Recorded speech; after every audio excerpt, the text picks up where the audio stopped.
Morning. I'm Casey. This is Keystone Curiosity, where we talk about all things unique to the state of Pennsylvania. Today's episode is going to be about the Reading Pagoda.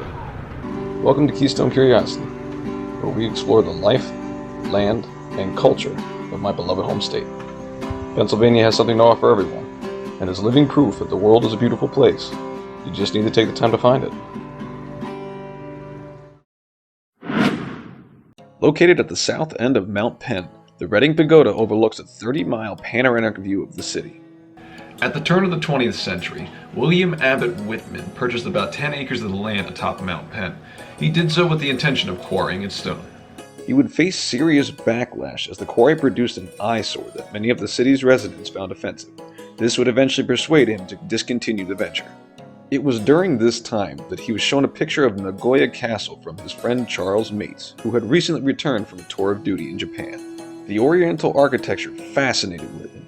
He decided to hire Mates and his father to build a similar structure to replace the scar left by the quarry. Construction began in 1906 and would take 2 years to complete. The 7-story structure was intended as a luxury hotel and featured many authentic Japanese artifacts and murals, including a bell that was originally cast in Japan in 1739 for the Shogenji Buddhist temple.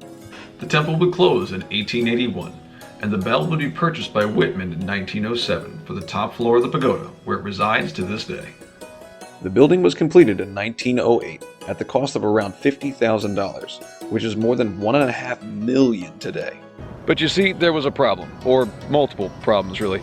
Difficulty acquiring certain licenses, including the sales of alcohol, meant that the hotel would never come to fruition. This in turn saw the pagoda landing in the hands of the local banks. It was then sold to Jonathan Mould, who owned the Beehive department store on Penn Street.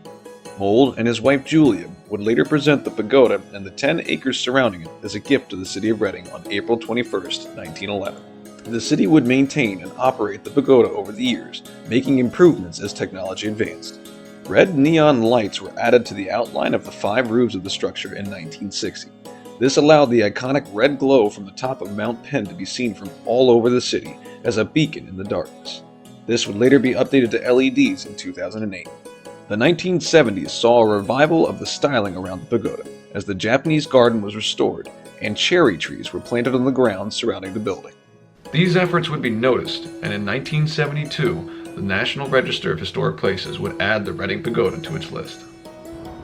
Like the Liberty Bell in Philadelphia, the years of prominence has seen the pagoda become the symbol of Reading that it is to this day.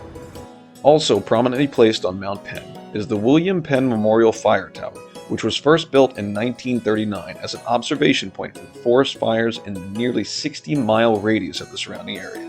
Both structures can be seen on the Skyline Drive, a 3-mile-long road that runs along the top of Mt Penn that allows travelers views of the city below and nearly 30 miles beyond. These grounds are also host to the Duryea and Pagoda Hill Climbs, which are rally car hill climb races typically held in the summer.